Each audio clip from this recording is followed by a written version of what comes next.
Tengo entendido que ustedes han estado estudiando el libro de Hechos y por eso quiero hacer un repaso de algunos lugares en donde Pablo enfrentó oposición, empezando con Antioquía de Pisidia.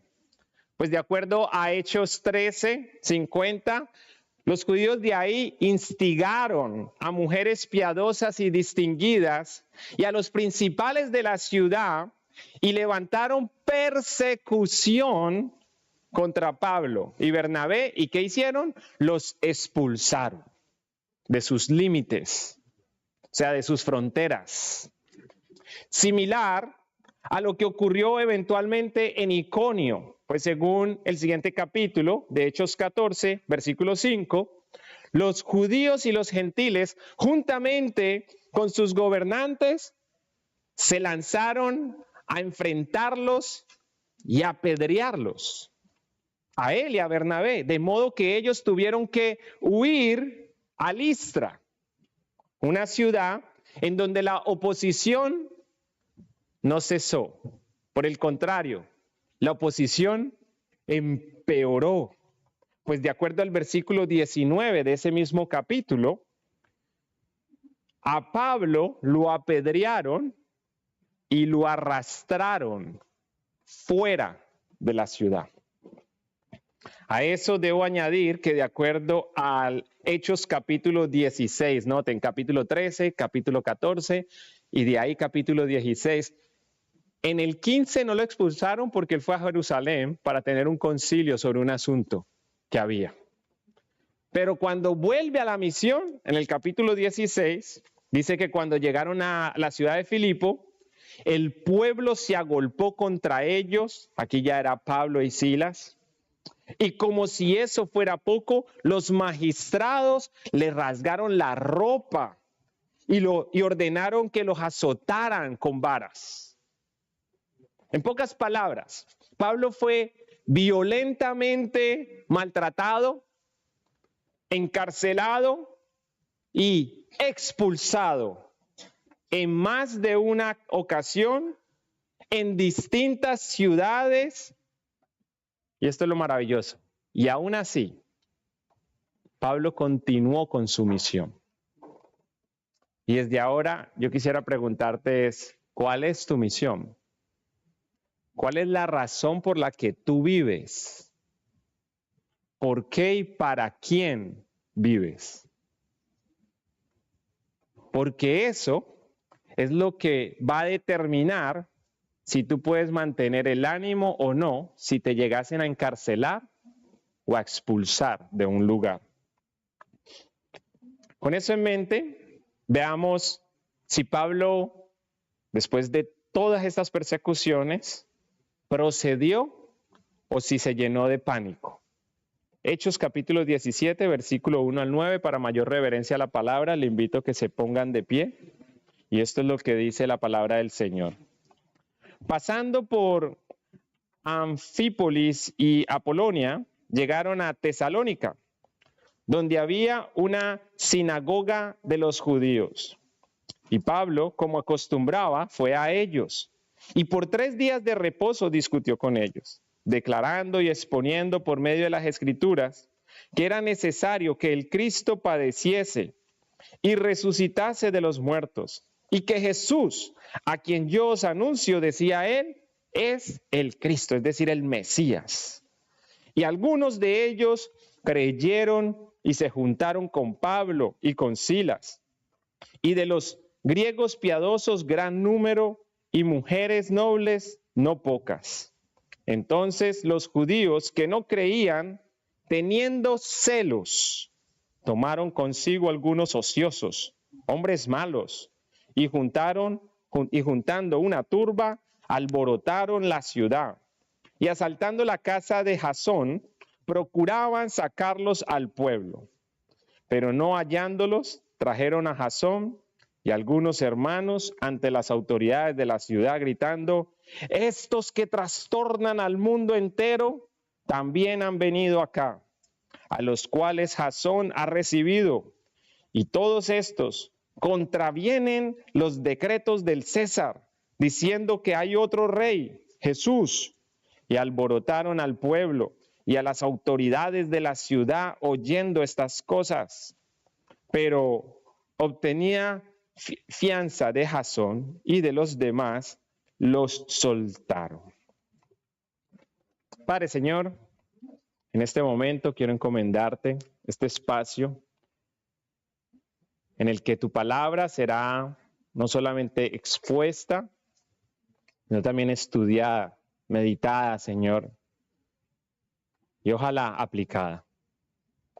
Te ruego, Señor, que prepares las mentes, los corazones de aquellos que están aquí para recibir esta meditación, Señor. Que uses a tu siervo y diga lo que tú quieras que diga, Señor. Y sobre todo, Señor, que tú seas glorificado por la manera en que vas a transformar nuestras vidas. En el nombre de Jesús, amén. Bien pueda, tome asiento. Como pueden observar, Pablo, como dirían los mexicanos, no se rajó. No te rajes, dicen los mexicanos. No se intimidó, él no se llenó de pánico. Pablo siguió adelante con su misión, pese a las adversidades. En otras palabras, Pablo no permitió que las circunstancias o las injusticias de la gente dictaran su futuro, pues él tenía claro para quién y para qué existía. Así que, como señala el versículo 2, él no temió en ir a Tesalónica. Y como era de costumbre, él fue a la sinagoga y por 3 días de reposo, lo cual equivale a 3 sábados, usó las escrituras para discutir con la gente acerca de qué hizo y quién era el Cristo. ¿Quién era el Mesías? O como dice el versículo 3, Pablo declaró y expuso por medio de las escrituras, 1, la necesidad de que el Cristo padeciese y resucitase de los muertos. Y 2, también les declaró y expuso a Jesús como el Cristo. Él decía, ese es el Cristo de quien yo les hablo. ¿Qué significa eso? Significa que Pablo se dedicó a compartirles el Evangelio. Es decir, la buena noticia de lo que Dios santo y justo hizo a favor de pecadores para salvarnos por gracia a través de Jesucristo, quien vivió una vida impecable, murió en sustitución de pecadores y resucitó de entre los muertos para dar perdón, vida eterna y una misión a quienes se arrepienten de sus pecados y confían en Él. Ese era el mensaje de Pablo. Ese era el mensaje que él predicaba. Un mensaje que persuadía a unos, pero a la vez enfadaba a otros. Y como muestra de eso, el versículos 4 y 5 registra que pese a la acogida que hubo por parte de algunos judíos que se unieron a Pablo y a Silas, junto con muchos hombres griegos temerosos de Dios y un gran número de mujeres prominentes, pese a eso, los judíos que no creían, teniendo celos, o sea, teniendo envidia, tomaron consigo algunos ociosos, hombres malos, y juntando una turba, alborotaron la ciudad, de modo que asaltaron la casa de Jasón, en donde se estaban quedando Pablo, a fin de agarrar a Pablo y entregarlo al pueblo. Noten que aquí apareció un nuevo personaje. ¿Y quién es? Jasón. ¿Qué sabemos de Jasón? Bueno, como digo, apareció. Quiere decir que no sabíamos nada de Jasón antes. A Jasón se le menciona acá y un poquito más adelante se menciona de que él paga una fianza para poder salir de la cárcel. Pero eso sí, se nos dice que él era el que estaba hospedando, al menos eso fue lo que se le dijeron a los que lo iban a enjuiciar. Él estaba hospedando a Pablo. ¿Sabe a quién representa Jasón? Jasón representa a esas personas de las que no se sabe mucho, pero aportan mucho al reino. De Jasón no sabemos nada, pero Jasón facilitaba la obra misionera del apóstol Pablo. ¿Y qué recibió a cambio Jasón? Persecución, dificultad. No pensemos que porque servimos ahora en la causa del Señor, ahora los problemas ya no se nos van a acercar. Pues sepa que los siervos de Dios, aún, esos que están en el anonimato, que poco se nota lo que hacen, pero ustedes vieran el impacto que están haciendo. Esos que están preparando las diapositivas, esos que si ustedes darse cuenta se preparan para cantar, esos que están mandando de pronto el mensajito, esos que están orando, cosas que están ocurriendo detrás del telón, que cuando usted se come ese platico de comida tan delicioso, hubieron como 10 manos que estuvieron preparando, sirviendo, comprando el pollo, el otro que compraba las verduras. Todas estas personas haciéndolo para la gloria de Dios en lo secreto. Y aún así, pasan ciertas tribulaciones, pasan ciertas dificultades. Ese es lo que representa Jasón. Dicho esto, cabe aclarar que esa no era la primera vez que unos judíos atacaron a Pablo por celos. Pues de acuerdo a Hechos capítulo 13, versículo 45, cuando los judíos de Antioquía, de Pisidia, vieron la muchedumbre, o sea, vieron la multitud, se llenaron de celos y rebatían lo que Pablo decía, o sea, despreciaban, ponían en duda todo lo que Pablo decía, contradiciendo y blasfemando. Estos son esos hombres que no pueden aceptar que otros sean usados por Dios. Se llenan de envidia al ver que hay una multitud, una muchedumbre que los está siguiendo a ellos y no los siguen a ellos.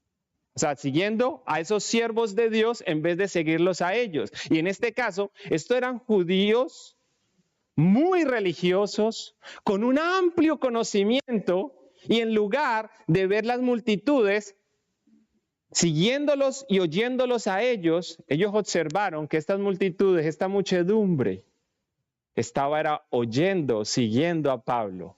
¿Qué hacen? Se llenan de celos, se inventan cosas, contradicen todo lo que dice y hasta blasfeman. Todo por celos, tal y como hicieron más adelante, como leímos ahora, los envidiosos de Tesalónica. Al final del versículo 6, cuando acusaron a Pablo y a los que estaban a él de trastornadores mundiales. Imagínense, estos están trastornando el mundo. Pues asumían ellos en su mente asumían que todo iba bien, todo estaba en orden, y que fueron ellos dos, Pablo y su compañero, quienes trastornaron la ciudad diciendo que Jesús era el Mesías, era el Cristo, es decir, el Rey libertador que murió en la cruz y resucitó entre los muertos para liberarnos de la condenación y del pecado que nos esclavizaba. En otras palabras, ellos no comprendieron que dicho mensaje es lo que Dios usa para ordenar lo que está trastornado, para ordenar y transformar la vida de quienes acuden a Jesús en un mundo que está espiritualmente al revés. Ellos se imaginan, en su mente el mundo estaba así. Su ciudad estaba, ¿cómo dice? Bien. Llegaron estos con este mensaje acerca de Jesús y nos voltearon todo. Ahí está el mundo diciendo, tú eres lo que te percibes. Si te percibes mujer, siendo hombre, tú eres una mujer. El matrimonio puede ocurrir como puede ser entre un hombre y una mujer, también puede ocurrir entre dos hombres, entre dos mujeres, entre una persona y un animal. Ahora se casan hasta con cosas. Y vaya usted y diga, eso no es así. Uy, intolerante, odio, uy, estás lleno de odio, hater. Porque en la mente de ellos ese pensamiento es lo normal. Y el cristiano que viene y comparte su convicción bíblica, les puso el mundo al revés. No, mis hermanos, el mundo está al revés. Pero Dios, a través del evangelio, y nosotros somos muestra de eso, Él viene y comienza a voltear nuestro mundo y ponerlo como debe. Eso es lo que hace el evangelio. Pregúntemelo a mí, que con mis amigos, como diría mi abuelita en ese entonces y mi abuelo, ahí anda con los amigotes. Ya se imaginan el tono, qué tipo de amigos eran. Sí, todos eran viciosos. Y yo también. Y cuando estábamos reunidos, ahí estaba Jefferson. Uy, ayer me fumé 4 porros de marihuana. Uy, ayer nos fuimos a rumbear y hasta hoy acabamos las rumbas a las 7 de la mañana. Ja, ja, ja. Ay, estoy saliendo con esta y al mismo tiempo también estoy saliendo con esa. ¡Qué vergüenza! Pero eso lo entiendo ahora. Porque en aquel entonces ese era mi mundo normal. Pero llegó el evangelio y me trastornó, sí, para ponerme en el lugar que era. Igual usted. Gloria a Dios por ese mensaje. Pero en este caso ellos no comprendían cuál era el objetivo de este mensaje y por lo tanto, como no comprendían esa verdad, en lugar de reconocer el señorío de Jesús y recibirlo como rey, como salvador, prefirieron inventarse que Pablo y Silas y otros que se unieron a ellos eran culpables de traición contra el César, ya que profesaban lealtad a otro rey, refiriéndose a Jesús, como si amar y ser leal a Jesús implicara rebelarse contra el imperio y los decretos del César. Aquí están ellos diciendo, Jesús es el Cristo, Él es el Rey. Pero ellos no están negando que el César es el César. En ningún momento, no sé si ustedes notaron eso, pero la acusación fue, miren, ellos se están oponiendo a los decretos del César. O sea, como que están haciendo una rebelión, como si seguir a Cristo y ser leal a Cristo implicara rebelarse contra el imperio, contra la nación, contra sus gobernantes. De hecho, si alguien piensa que debe menospreciar a un presidente, a un gobernante, a los reyes de su nación, por causa del Rey eterno, aclaro que es todo lo contrario. Pues de acuerdo a Primera de Pedro, capítulo 2, versículo 13 al 14, es precisamente por causa del Señor, léanlo ahí, que nosotros debemos someternos a toda institución humana, ya sea al rey como a superior y a los gobernadores que le ha nombrado, para castigo de los malhechores, que él ha nombrado, perdón, para castigos de los malhechores y alabanza de los que hacen el bien. Y hermanos, yo no sé cuál ha sido su gobernante o su presidente favorito de toda la historia. Pero créame que cuando Pedro escribió esto, al que tenían era Nerón. El hombre que un día dijo, el castillo, pues, el lugar donde él estaba. No, esto hay que hacerle una remodelación, no me gusta esto, no me gusta lo otro y todo. ¿Sabe qué? Pues ahí anda, vamos a quemarlo. Le prende fuego a la ciudad y ahí dice, fueron los cristianos. Y comienza a acusar a los cristianos, que ellos querían prender ese infierno aquí en la tierra, del que tanto estaban hablando, de las llamas de fuego y todo. Pero a eso, para castigar a los cristianos, venía y decía, ellos andan diciendo que ellos siguen a la luz y que ellos ahora mismo son la luz y la sal de la tierra, como les dijo Jesús, ¿cierto? Bueno, si son la luz, que iluminen la ciudad. Los clavaba en postes y les echaba fuego a los cristianos. Y es en ese tiempo donde están ocurriendo esas cosas que la Biblia les dice, sométanse a sus gobernadores. Y ahora nosotros nos quejamos por una cosita u otra, un aumento en los impuestos, algún cambio que se hace, nos afecta, claro, a algunos los afecta más que a otros, ciertas leyes nos afectan bastante, pero ¿a quién colgaron de un poste esta semana? Le echaron fuego. ¿Cree usted que Dios no le dirá lo mismo ahora que le dijo a ellos, sabiendo que nuestra situación, por más difícil que sea, no está todavía a ese nivel? La palabra del Señor es la misma. Y la orden es, sometámonos a toda institución. Ya sea al rey como a superior y a los gobernadores que él ha nombrado para castigo de los malhechores y alabanza de los que hacen el bien. Lo irónico del caso es que 7 años después de que acusaran a Pablo de problemático, de rebelde, de trastornador mundial, o sea, y de traicionero contra el César. Y pese a las injusticias que él padeció en manos de varios gobernantes, no solo uno, qué irónico que el mismo Pablo fue quien nos instruyó en Romanos capítulo 13, 1 al 2, a someternos a las autoridades. O sea, no solo Pedro nos instruyó en ese camino, Pablo también.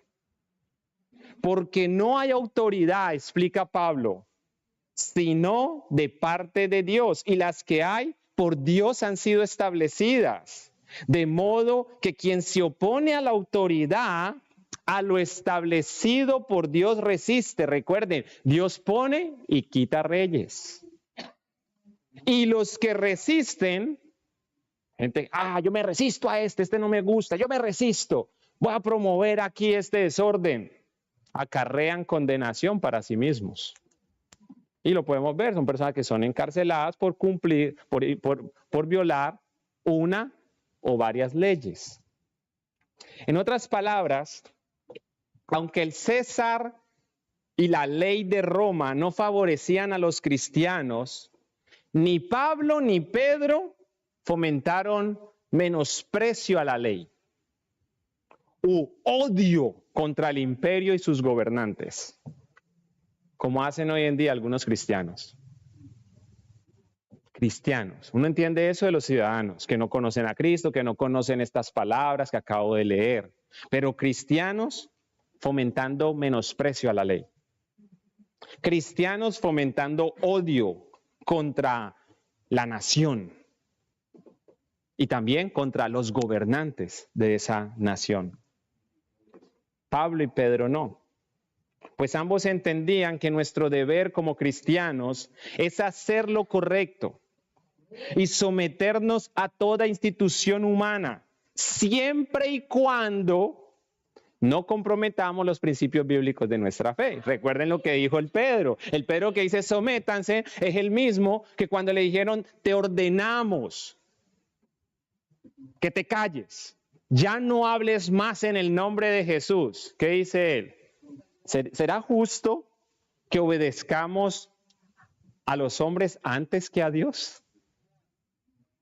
O sea que mientras no comprometa los principios de nuestra fe, es que nosotros nos sometemos a toda institución humana. Ahora bien, volviendo al relato de hoy y queriendo resaltar la perseverancia del apóstol Pablo, quiero adelantarles que pese a las acusaciones que hicieron contra él en Tesalónica, ahí donde está ahora, él no se rindió. Y por el contrario, como no lo querían en Tesalónica, ¿sabe qué hizo? Fue para Berea. Fue a enseñar a Berea. Pues él sabía que su misión era glorificar a Dios. Recuerden la pregunta que hice al inicio. ¿Cuál es tu misión? ¿Para qué vives tú? Evaluémonos. ¿Para qué y para quién vivimos? Porque eso va a determinar si nosotros podemos conservar el ánimo cuando enfrentemos las adversidades, cuando nos encarcelen o cuando nos expulsen de un lugar. En el caso de Pablo, uno puede notar de que él se fue a enseñar porque a otra ciudad entonces, no me quieren acá, pues me voy para Berea, porque él sabía que su misión era glorificar a Dios. ¿Cómo? Anunciando el nombre de aquel en quien hay salvación, plenitud, gozo y bendición. Como él mismo dijo, como dije, al inicio, Pablo tenía claro por quién y para qué existía. Tanto así que le pidió a Timoteo que le llevara sus libros y sus pergaminos a la cárcel. Pues en vez de hacer lo que muchos harían estando ahí, que sería, hey, poneme al día de lo que está sucediendo allá afuera. O como hace la gente, tal vez ni siquiera en la cárcel, encerrados en sus casas.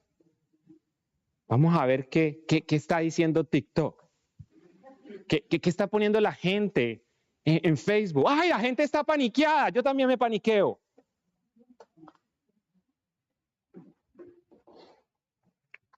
Pablo no.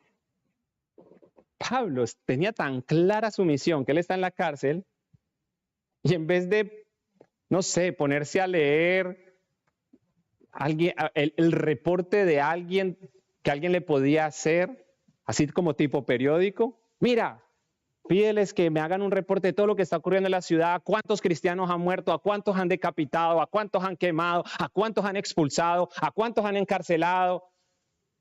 Hazme ese reporte y yo aquí en la cárcel, pues, eso es lo que voy a pasar, leyendo, viendo. No, él dice, tráeme mis pergaminos, tráeme mis libros. Lo que él está pidiendo es la escritura. Porque él quería leer y usar las escrituras para razonar con la gente de la cárcel acerca de Dios, como razonaba con la gente cuando estaba libre. Él quiere seguir en misión, ¿en dónde? Ahí en la cárcel. En pocas palabras, ni la cárcel frustró su misión. Y como resultado, oigan lo que él mismo le contó a los hermanos de Filipo en la carta que les envió, Filipenses 1:12 al 13. Quiero que sepáis, hermanos, que las cosas que me han sucedido han redundado más bien para el progreso del evangelio. ¿A quién se le podía ocurrir que ser encarcelado podía aportar algo para el avance del evangelio? Yo creo que ni a Pablo se le había ocurrido eso, pero como él vivía en misión, lo descubrió. Y él les está contando a los demás, mira, mi encarcelamiento, todas esas cosas que me han sucedido, han redundado, o sea, han cooperado, han servido para el progreso del evangelio, de tal manera que mis prisiones se han hecho patentes en Cristo, en todo el pretorio y en todos los demás. Wow, mis hermanos, él está diciendo, mire, como yo ahorita estoy acá, he puesto al tanto a todos los de la cárcel, no solamente a los encarcelados, sino también a los carceleros. ¿Por quién estoy acá? Dicho de otra forma, los he evangelizado a todos. Y al que me da la oportunidad, lo discipulo. Y con esos discípulos vamos a plantar iglesias, ¿en dónde? Aquí en la cárcel. Hermano, es que ahí se formó una cárcel. Eso explica por qué al final de la carta, Pablo, en Roma, la carta que le mandó a los hermanos de Filipo, en Filipenses 4:22, él le dice que todos los santos les enviaban saludes, especialmente los de la casa del César. O sea, mira, aquí en la cárcel hemos formado una congregación, Iglesia Bíblica La Cárcel. Y le mandan saludos los encarcelados y los carceleros. Wow, en pocas palabras, su encarcelamiento conllevó a la plantación de una iglesia compuesta de dos personas, de dos grupos que uno jamás se imaginaría que podían estar unidos. ¿Quién los unió? Cristo. Un mensaje, el evangelio. Pues donde otros veían problemas, Pablo vio oportunidades que le permitieron anunciar el evangelio en varias partes. Hermanos, para la gloria de Dios y por gracia del Señor, hay una hermana en nuestra iglesia que ella no cuenta con un TPS, ella no cuenta con esas facilidades que algunos de nosotros sí, unos documentos, un social.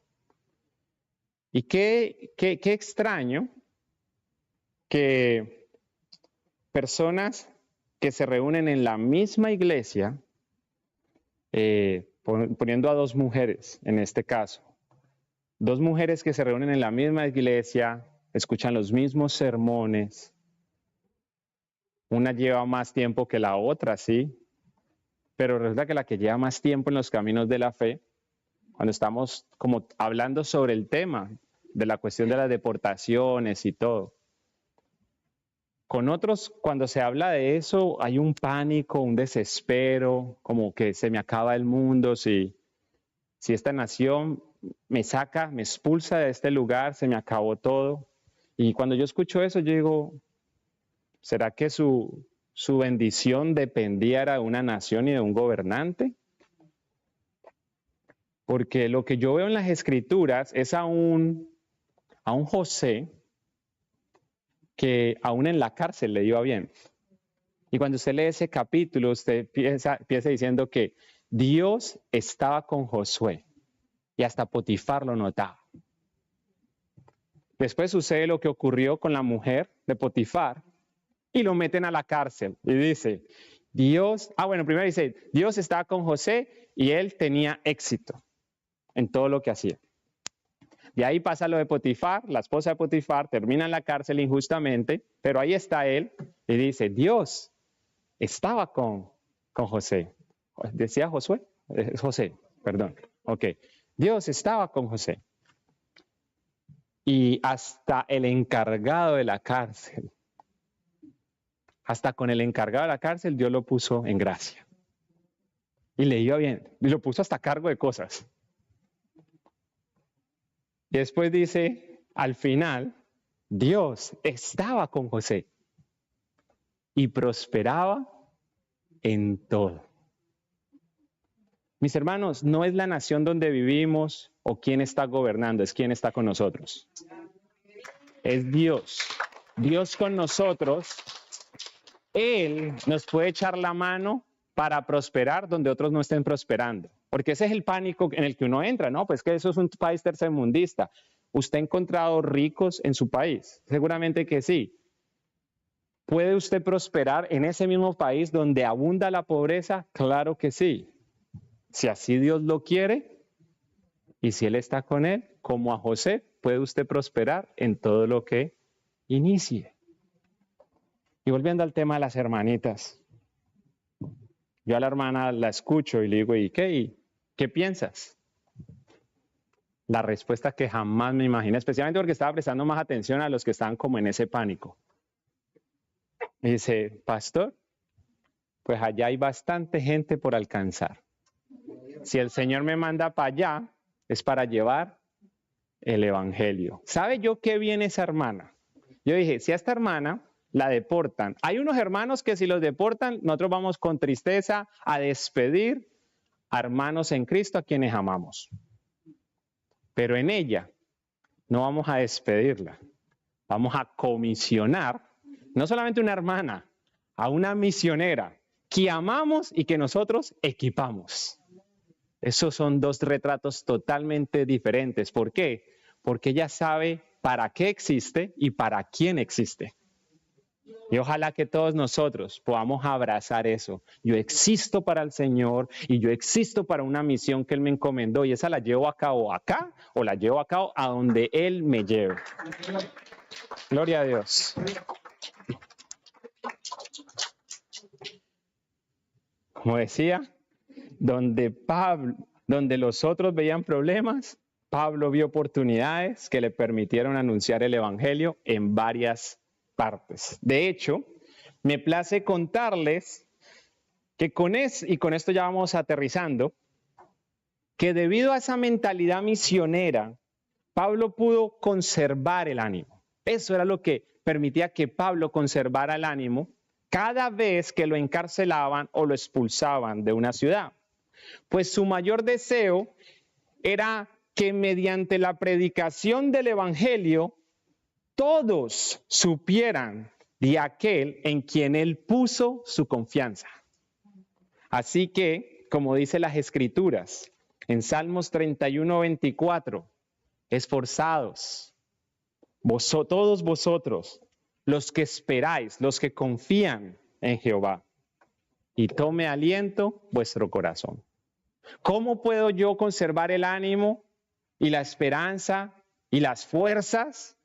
Confiando en el Señor. Lo cual nos lleva de la mano a la pregunta más importante, porque ustedes no vinieron acá solamente para saber cómo es que Pablo inició una iglesia en la cárcel. Ustedes, además de la información, quieren transformación. Ustedes quieren saber cómo pueden poner este mensaje en práctica, cómo pueden acercarse a esta narración y decir, yo esto lo voy a aplicar para mi vida. Y esto es a lo que nosotros llamamos aplicaciones.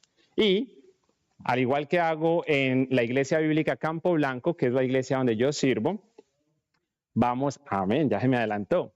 Ustedes van a hacer la pregunta que dará paso a la aplicación de este día. Y él ya dijo, la pregunta es, ¿y ahora qué? Yo voy a contar hasta 3 y ustedes todos preguntan. Ojalá que pueda contar con la cooperación de todos.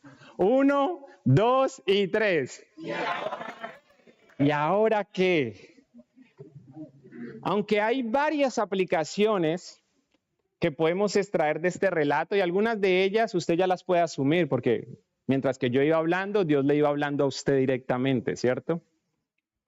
Aunque hay varias aplicaciones que podemos extraer de este relato, me parece apropiado y oportuno que nos concentremos en una sola aplicación, la cual nos ayudará a enfrentar el miedo cuando oigamos rumores o amenazas que comprometen nuestro futuro.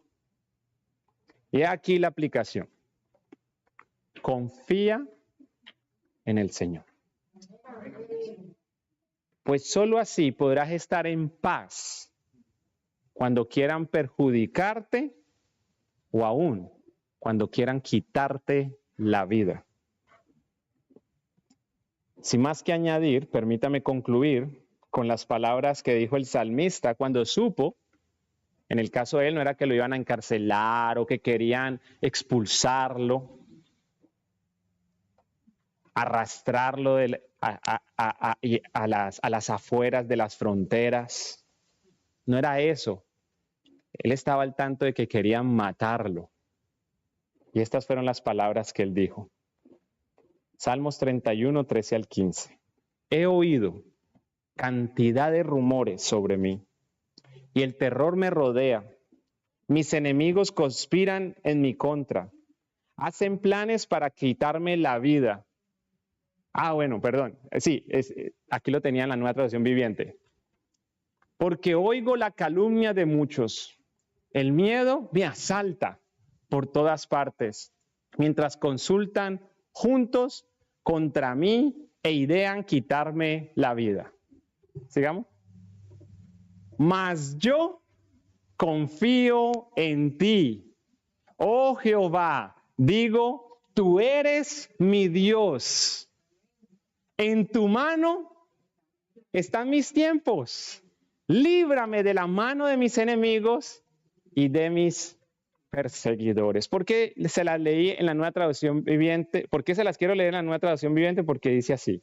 He oído lo mismo, pero en unas palabras poco más contemporáneas.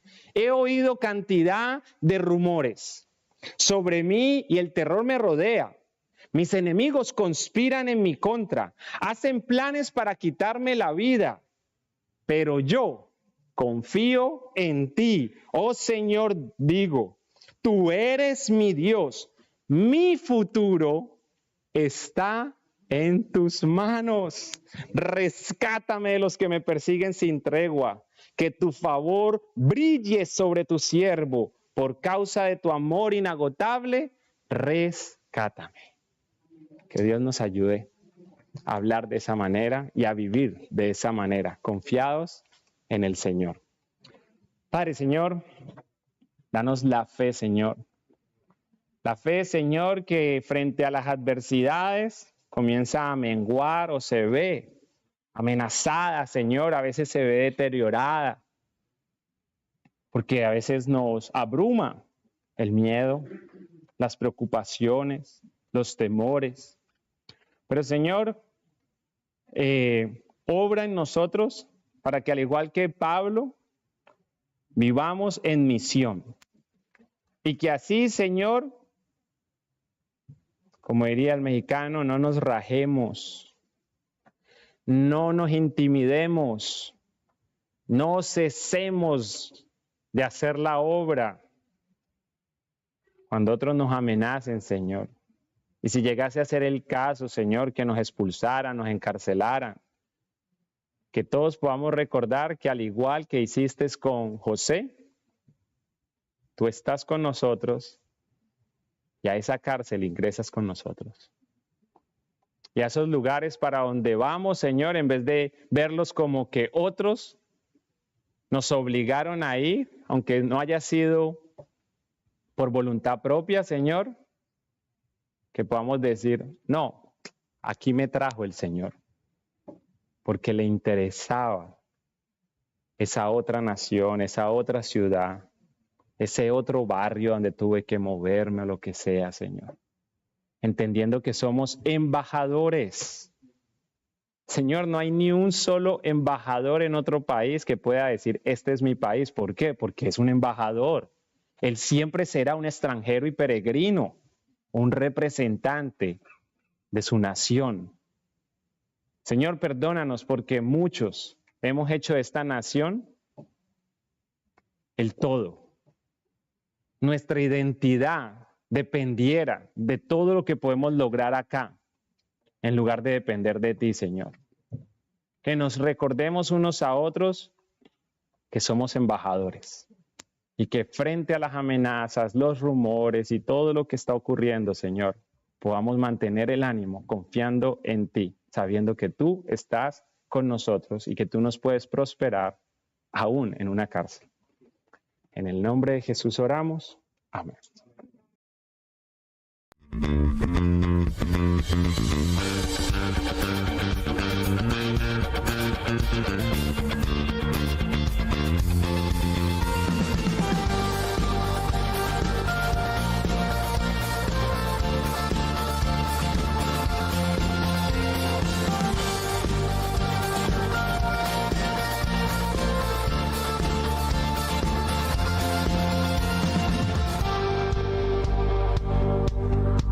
Iglesia Bíblica Bautista Manuel Leesburg. Para más información visita www.ibbleesburg.com y aprende sobre nuestra doctrina y misión como iglesia.